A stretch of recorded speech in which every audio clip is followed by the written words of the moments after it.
Hey boys and girls, welcome back to the Underground Lair. You remember my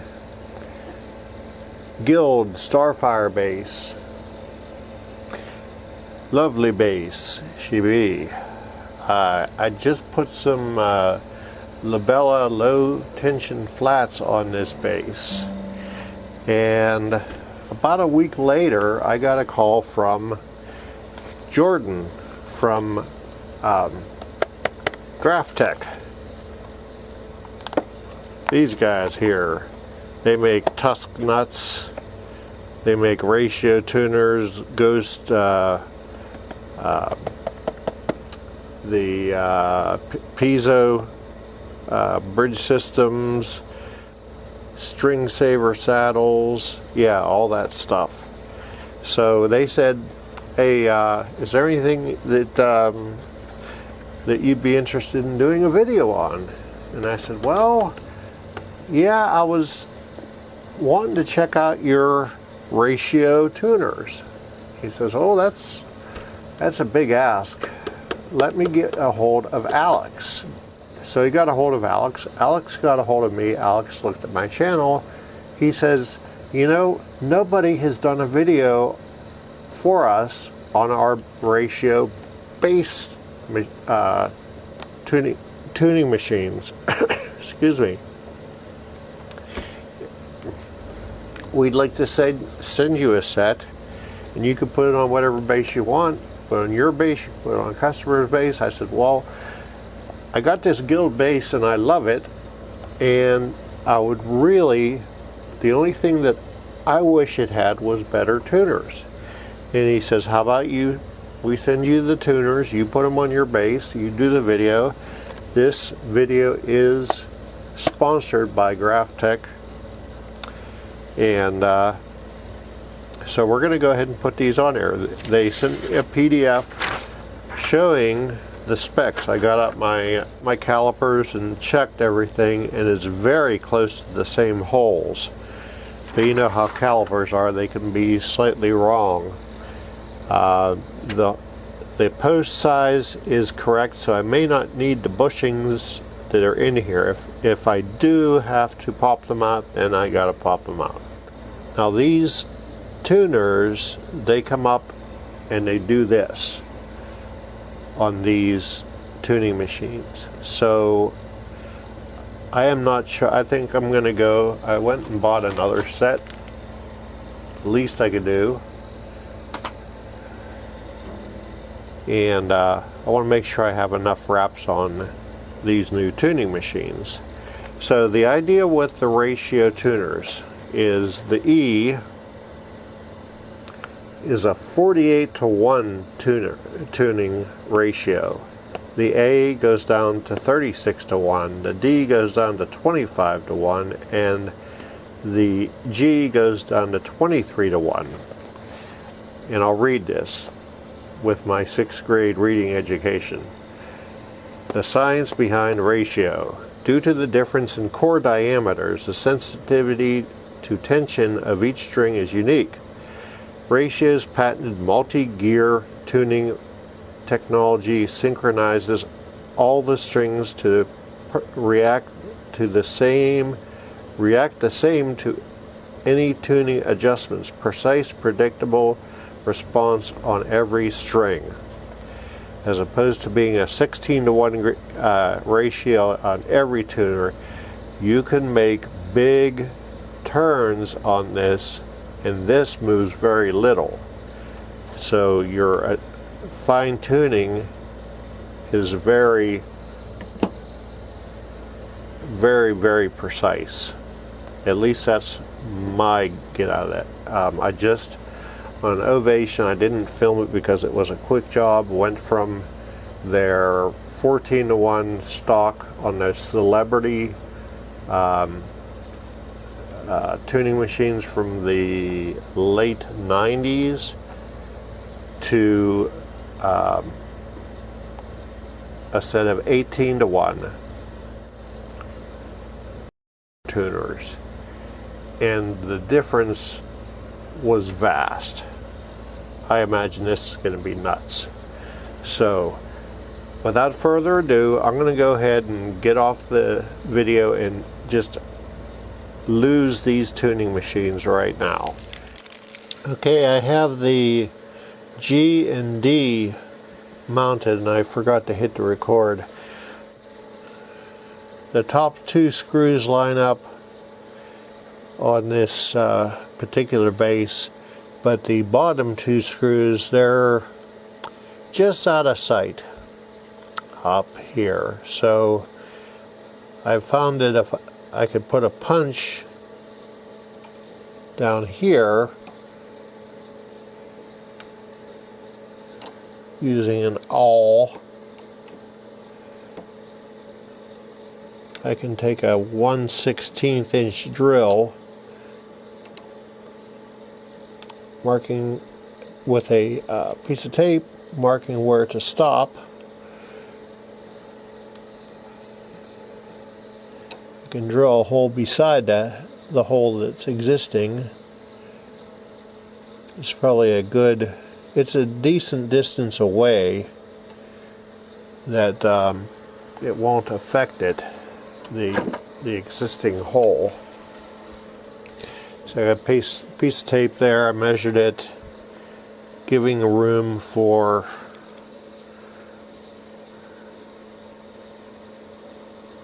the thickness of the plate of the tuner and the screw to go through it. So I'll show you how to do that. Just going at a slight angle away from that hole.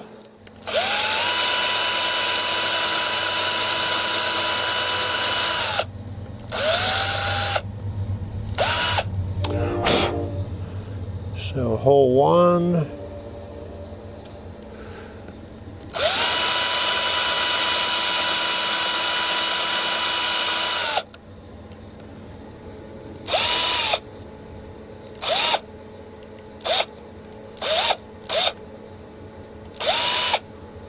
Hole two, maybe a little deeper.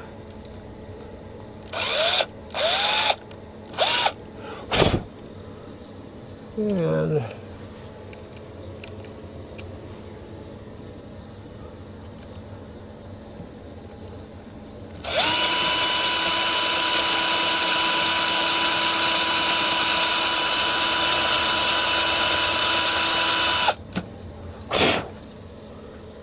one.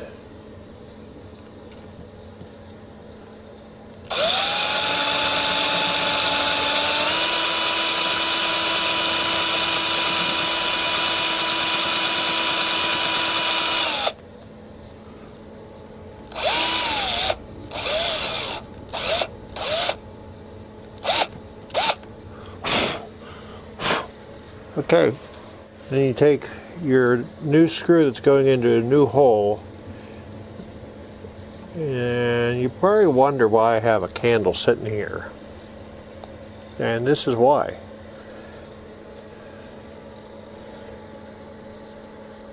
Wax on the candle, or on the screw hole, helps it thread a whole lot easier into a new hole.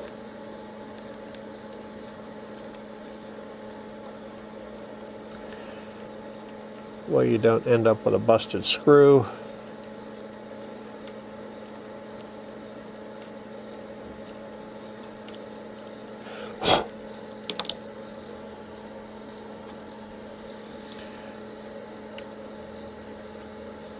And I'm far away that I'm not going to cave in the other hole.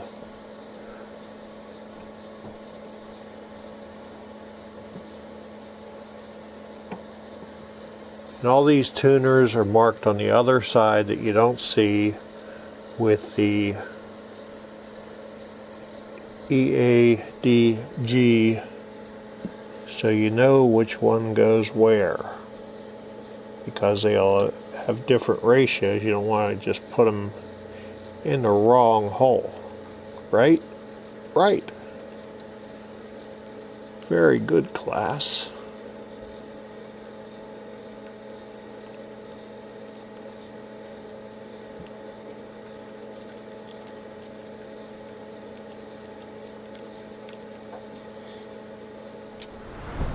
can see these tuning machines here are quite a bit beefier than what you had here. Much thinner post. And I don't know if the camera is going to pick that up, but you have the little dot on both sides of the clover tuning handle. Like you have the little dot there for the ratio. Pretty cool, I'd say. They make these for 4, 5, and 6 string basses, I do believe, at least 4 and 5.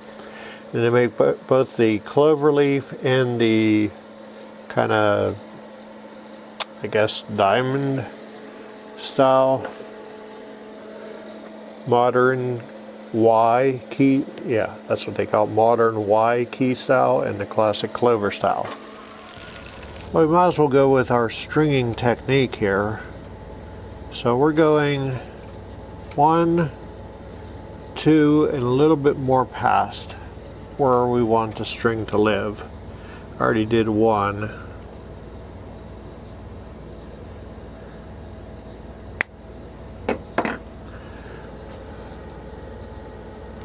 Down the hole, bend it.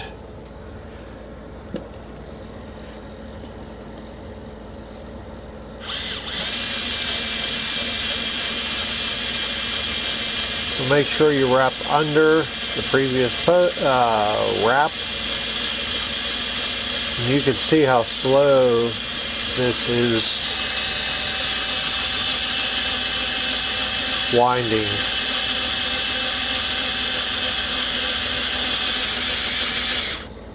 With my string winder going overtime.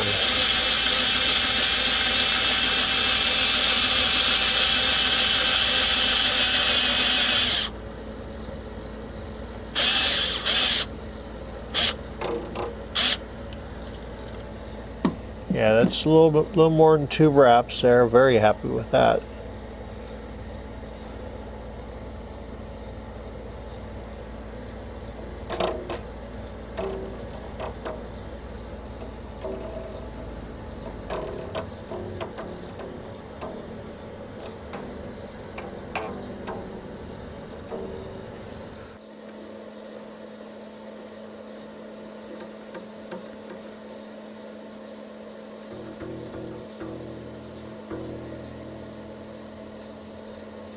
Wow, that's a big difference.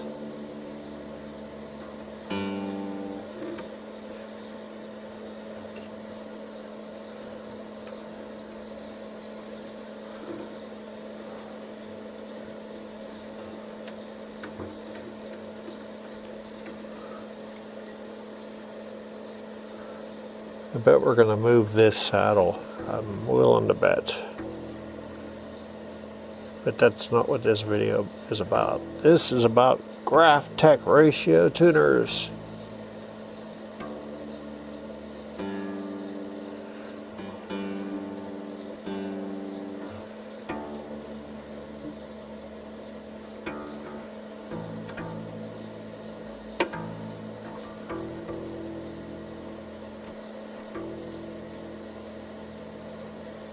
So that, my friends, is the Graph Tech ratio tuners. Check out the gears on that. Look at the E. Look how many splines there are on that, how many gears there are on that. And then look down here, that's the E. Look at the G. Look at how progressively bigger the gear gets.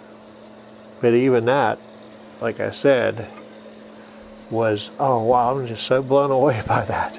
48 to 1 goes down to 23 to 1.